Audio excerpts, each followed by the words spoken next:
Mayfair limited ने forfeit किए हैं 2000 शेयर्स, जिनकी फेस वैल्यू तो है ₹10 पर शेयर, मगर जो उनकी कॉल्ड अप वैल्यू है वो है केवल ₹7 पर शेयर।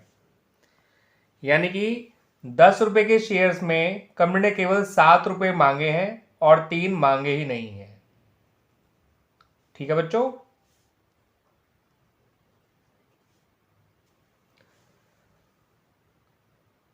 इन शेयर्स में कंपनी को ₹4 अलॉटमेंट के नहीं मिले हैं, जिसमें 2 प्रीमियम के भी हैं।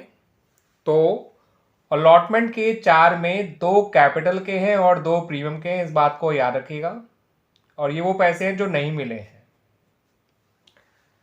उसके अलावा कंपनी को फर्स्ट कॉल भी नहीं मिली है, जो ₹2 पर शेयर है। अब बता नहीं रखा है इसमें कितना कैपिटल का कितना प्रीमियम का, तो ये कैपिटल का ही माना जाएगा। ये भी नहीं मिला है कंपनी को। ठीक है बच्चों, ये तो हो गया इनके फॉरफीचर के बारे में। अब इनमें से केवल कंपनी ने 500 शेयर्स को ही रीइश्यू किया है, फुली पेड अप मानते हुए रीइश्यू किया है, और इस तरह से रीइश्यू किया है कि कंपनी को ₹750 का गेन हुआ है ऑन देयर रीइश्यू, जिसे उसने कैपिटल रिजर्व में ट्रांसफर कर दिया है। ठीक है बच्चों, फुली पेड मान के रीइश्यू किया गया है और 750 जो है कंपनी ने कैपिटल रिजर्व में ट्रांसफर किया है। कितने का रीइश्यू किया ये नहीं बता रखा, कितना डिस्काउंट दिया रीइश्यू पे ये नहीं बता रखा। ये जरूर बता रखा है कि फुली पेड मान के रीइश्यू किया है, यानी कि जब इन शेयर्स को रीइश्यू किया जाएगा तो आप ₹10 पूरे कैपिटल में क्रेडिट करेंगे पर शेयर, यानी 500 × 10 5000 आप शेयर कैपिटल में क्रेडिट करेंगे at the time of the reissue. आपसे क्वेश्चन में यही पूछा गया है बच्चों कि बताइए ये 500 शेयर जो है कितने अमाउंट में रीइश्यू करे गए होंगे, इनको रीइश्यू करके कंपनी को कितना पैसा मिला होगा। ठीक है बच्चों, तो ये है आपका क्वेश्चन। तो आइए देखते हैं इसका सॉल्यूशन। वैसे तो इस क्वेश्चन में बच्चों एंट्रीज नहीं मांगी गई हैं, बट मैं एंट्रीज करके आप लोगों को इस क्वेश्चन को और अच्छी तरह से एक्सप्लेन करने जा रहा हूं। तो आइए पहले करते हैं फॉरफीचर की एंट्री। तो बच्चों जब इन शेयर्स को फॉरफीट करा जाएगा तो एंट्री बनेगी share capital account debit, securities premium account debit to calls in arrears account to share forfeiture account. अब शेयर कैपिटल अकाउंट में कितना अमाउंट आएगा वो देख लीजिए।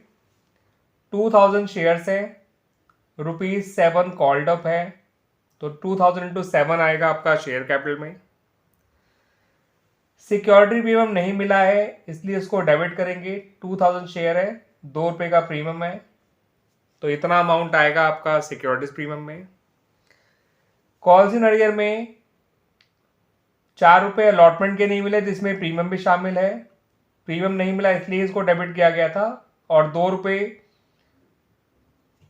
आपको उसके नहीं मिले फर्स्ट कॉल के, तो टोटल पैसा जो नहीं मिला वो है ₹6। ठीक है बच्चों, तो आपने टोटल ₹9 मांगे हैं, 7 कैपिटल के और 2 प्रीमियम के, ₹6 नहीं मिले हैं। ठीक है बच्चों, तो 9 में से 6 हटा दीजिए, मिले हुए पैसे हैं 3 पर शेयर और नंबर ऑफ शेयर है 2000, और ये 3 पर शेयर पक्का आपके कैपिटल के ही हैं जो मिले हुए पैसे हैं। ठीक है बच्चों, प्रीमियम तो पूरा ही नहीं मिला, दैट्स वाई उसका पूरा पैसा यहाँ इंक्लूडेड है। तो ये हो गया बच्चों ₹14,000, ये हो गया बच्चों ₹4,000, ये हो गया बच्चों ₹12,000, और ये हो गया बच्चों ₹6,000। ठीक है बच्चों, आइए इन शेयर्स के रीइश्यू की एंट्री करते हैं, उन 500 शेयर्स के रीइश्यू की एंट्री। तो बच्चों इन 500 शेयर्स को जब रीइश्यू किया जाएगा तो हमें ये नहीं पता कि कितना अमाउंट हमें मिला है रीइश्यू पे, हमें ये नहीं पता हमने कितना डिस्काउंट दिया है उनके रीइश्यू पे, लेकिन हमें ये पता है कि हमने इन शेयर्स को फुली पेड मान के रीइश्यू किया है।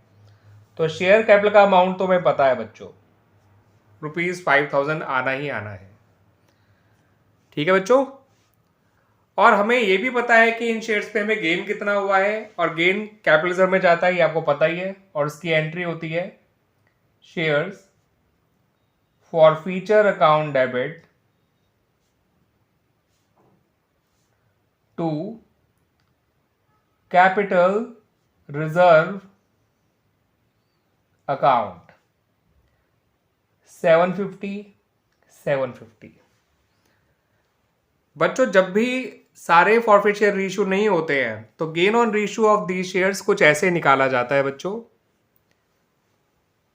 टोटल फॉरफिट अमाउंट जो कि ₹6,000 है, upon number of forfeit share जो कि 2,000 है, into number of reissued share जो कि 500 है, minus discount on the reissue जो हमें पता नहीं है, तो मैंने उसे सपोज x मान लिया, is equal to gain on the reissue जो कि ₹750 है। इसे सॉल्व करेंगे तो हमें मिल जाएगा बच्चों कि हमें इन फॉरफिट शेयर के रीइश्यू पे कितना डिस्काउंट देना पड़ा है।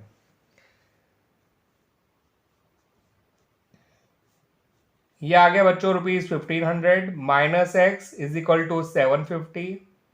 इसे सॉल्व करेंगे तो आपका x आ जाएगा 750, और 750 मैंने आपको बताया था बच्चों, मैंने डिस्काउंट ऑन रीइश्यू को x माना था, तो इसका मतलब इन शेयर्स के रीइश्यू पे कंपनी ने जो डिस्काउंट दिया है वो ₹750 है। 5,000 में 750 कम कर दीजिए, आपका बैंक का अमाउंट आ गया ₹4250। ठीक है बच्चों, तो इस तरह से हमने ढूंढ लिया कि इन शेयर्स के रीइश्यू पे कंपनी को कितना पैसा मिला है जिसे कंपनी ने बैंक अकाउंट में ट्रांसफर किया होगा। क्लियर बच्चों? तो इस तरह से हमारे क्वेश्चन का सॉल्यूशन कंप्लीट हो जाता है।